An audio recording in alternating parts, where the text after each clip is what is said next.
ಎಲ್ಲರಿಗೂ ನಮಸ್ಕಾರ. Super ma'am Aruna channel ನೋಡ್ತಿರ್ತಕ್ಕಂಥ ನಿಮ್ಮೆಲ್ಲರಿಗೂ ಸ್ವಾಗತ. ಇವತ್ತು ಆಷಾಢ ಮಾಸದ ಕೊನೆಯ ದಿನ ಅಮಾವಾಸ್ಯೆ.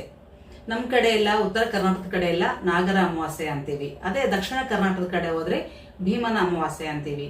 ಭೀಮ ಅಂದ್ರೆ ಮಹಾಭಾರತದಲ್ಲಿ ಬರುವಂತ ಭೀಮನ ಅಂತ ಅನ್ಕೋತೀವಿ. ಅಲ್ಲ, ಭೀಮ ಜ್ಯೋತಿರ್ಲಿಂಗಗಳಲ್ಲಿ ಒಂದಾದ ಭೀಮಾಶಂಕರ ಜ್ಯೋತಿರ್ಲಿಂಗ ಇದೆಲ್ಲ, ಆ ಭೀಮಾಶಂಕರ ವ್ರತ ಇದು. ವ್ರತನ ಮಾಡಕ್ ಆಗಲ್ಲ, ಪೂಜೆ ಮಾಡಕ್ ಆಗ್ಲಾರ್ದವರು ಕೂಡ ಈ ಒಂದು ಚಿಕ್ಕ ಕತೆ ಕೇಳೋದ್ರಿಂದ ಕೂಡ ನಿಮ್ಮ ಸಕಲ ಇಷ್ಟಾರ್ಥಗಳನ್ನ ನೆರವೇರಿಸ್ಕೊಳ್ಬಹುದು. ಮದುವೆ ಆಗದೆ ಇರೋರಿಗೆ ಮದುವೆ ಆಗುತ್ತೆ, ಮಕ್ಕಳಾಗಲಾರ್ದವ್ರಿಗೆ ಮಕ್ಕಳಾಗುತ್ತೆ. ಹಾಗೆ ನಿಮಗೆ ಏನಾದ್ರೂ ಕೋರಿಕೆಗಳಿದ್ರೆ ಎಲ್ಲಾ ಕೋರಿಕೆಗಳು ಕೂಡ ನೆರವೇರ್ತವೆ.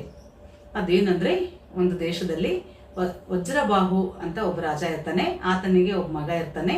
ಮದುವೆ ವಯಸ್ಸಿಗೆ ಬಂದ ತಕ್ಷಣ ಆ ಮಗ ಸಾಯ್ತಾನೆ. ಅವರಿಗೆ ಮಗನ್ ಮದುವೆ ಮಾಡ್ಬೇಕಂತ ತುಂಬಾ ಆಸೆ ಇರುತ್ತೆ. ಮಗನಿಗೂ ಇರುತ್ತೆ, ರಾಜಾಗೂ ಇರುತ್ತೆ. ನಮ್ಮ ಆಸೆ ಇರಲಿಲ್ಲ, ಹಾಗೆ ನಮ್ಮನ್ನ ಮುಂದೆ ಯಾರು ನೋಡ್ಕೋಬೇಕು ಅಂತ ಒಂದು ಚಿಂತೆ ಆಗುತ್ತೆ. ಅವಾಗ ರಾಜ ಯೋಚನೆ ಮಾಡಿ, ನನ್ ಮಗನಿಗೆ ಮದ್ವೆ ಮಾಡ್ಬಿಟ್ರೆ ಅವನ ಆಸೆನೂ ಈಡೇರಿಸ್ದಂಗಾಗುತ್ತೆ, ಹಾಗೆ ಕೂಡ ನಮ್ ಜೊತೆಗೆ ಇರ್ತಾ ಅಲ್ಲ ಅಂತ ಆಲೋಚನೆ ಮಾಡ್ತಾನೆ. ಡಂಗೂರನ್ನ ಸಾರ್ತಾನೆ. ನನ್ ಮಗನಿಗೆ ಹಿಂಗ ಸತ್ತಾನ, ಯಾರು ಹುಡುಗಿನ ಕೊಡ್ತೀರೋ ಅವ್ರಿಗೆ 1,00,000 ವರಗಳನ್ನ ಕೊಡ್ತೀನಿ ಅಂತ ಹೇಳಿ. ಯಾರು ಮುಂದೆ ಬರೋದಿಲ್ಲ. ಅದರ ಊರಲ್ಲಿ ಒಬ್ಬ ಬಡ ಬ್ರಾಹ್ಮಣ ಇರ್ತಾನೆ. ಆತನಿಗೆ 5 ಜನ ಮಕ್ಳಿರ್ತಾರೆ. ಒಬ್ರನ್ನ ಕೊಟ್ರೆ, ಒಬ್ಬ ಮಗಳನ್ನ ಮದುವೆ ಮಾಡಿ ಕೊಟ್ರೆ ಉಳ್ದವ್ರೆಲ್ಲರೂ ಚೆನ್ನಾಗಿ ನೋಡ್ಕೋಬಹುದು, ಹಾಗೆ ನಾವು ಕೂಡ ಚೆನ್ನಾಗಿರ್ಬೋದು ಅಂತ ಹೆಂಡತಿಗೆ ಹೇಳ್ತಾನೆ. ಬಟ್ ಹೆಂಡತಿ ಒಪ್ಪೋದಿಲ್ಲ. ಇವ್ರಿಬ್ರು ಮಾತಾಡ್ದಾನ ಹಿಂದೆ ಇರುವಂತ ಮಗಳು ಕೇಳಿಸ್ಕೊಂತಾಳೆ. ಅವಾಗ ಮುಂದೆ ಬಂದು ಹೇಳ್ತಾಳೆ, ಅಮ್ಮ ಅಪ್ಪ, ನಾನು ಈ ಮದ್ವೆನ ಸಂಪೂರ್ಣವಾಗಿ ಇಷ್ಟಪಟ್ಟು ಮದ್ವೆ ಆಗ್ತಾ ಇದ್ದೀನಿ.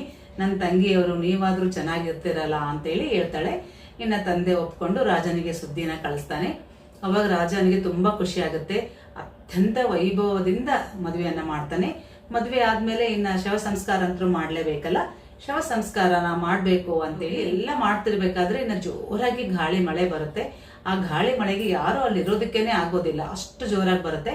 ಅವಾಗ ಸೊಸೆನ ಕರೀತಾರೆ, ಬಾ ಅಮ್ಮ ಮನೆಗೆ ಹೋಗೋಣ ಅಂತೇಳಿ.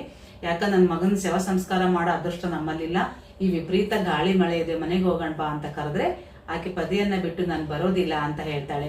ಇನ್ನ ಆ ಮಳೆ ಗಾಳಿಗೆ ಇರಕಾಲಾರ್ದ ಎಲ್ಲರೂ ಕೂಡ ರಾಜ್ಯಕ್ಕೆ ವಾಪಸ್ ಹೋಗ್ತಾರೆ. ಅಲ್ಲೇ ಊರಾಗೆ ಅಳ್ತಾ ಇರ್ತಾಳೆ. ಆ ಕಡೆಯಿಂದ ಒಬ್ಬಕಿ ಮುದುಕಿ ಬೇರೆ ಕಡೆ ಹೋಗ್ತಾ ಇರ್ತಾಳೆ. ಈಕೆ ಅಳೋದನ್ನ ಕೇಳ್ಕೊಂಡು ಬಂದ್ ಕೇಳ್ತಾಳೆ, ಯಾಕಮ್ಮ ಏನಾಯ್ತು, ಇಷ್ಟು ಮಳೆಯಲ್ಲಿ ಇಷ್ಟು ಒಬ್ಳೆ ಅಳ್ತಾ ಇದೆಯಲ್ಲ ಏನು ಅಂತ ಕೇಳಿದಾಗ ನಡೆದಿರೋದನ್ನೆಲ್ಲ ಆ ಮುದುಕಿಗೆ ಹೇಳ್ತಾಳೆ.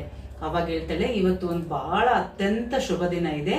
ಇವತ್ತು ನೀನು ಒಂದು ವ್ರತ ಪೂಜೆ ನಾನು ಹೇಳ್ತೀನಿ, ಹಾಗೆ ನೀ ಮಾಡಿದ್ರೆ ನಿನ್ನ ಗಂಡನ ಬದುಕೋಬಹುದು ಅಂತ ಹೇಳ್ತಾಳೆ. ಅದು ಹೇಗೆ ಅಂದ್ರೆ, ಇವತ್ತು ಶಿವಪಾರ್ವತಿ ಭೀಮಾಶಂಕರ ವ್ರತ ಅಂತ ಇದೆ. ಅದನ್ನ ಪೂಜೆ ಮಾಡಿ ಗಂಡನ ಪೂಜೆ ಮಾಡಿದ್ರೆ ಅನ್ಕೊಂಡಿರೋದೆಲ್ಲ ಆಗುತ್ತೆ. ನಾನು ಈಗ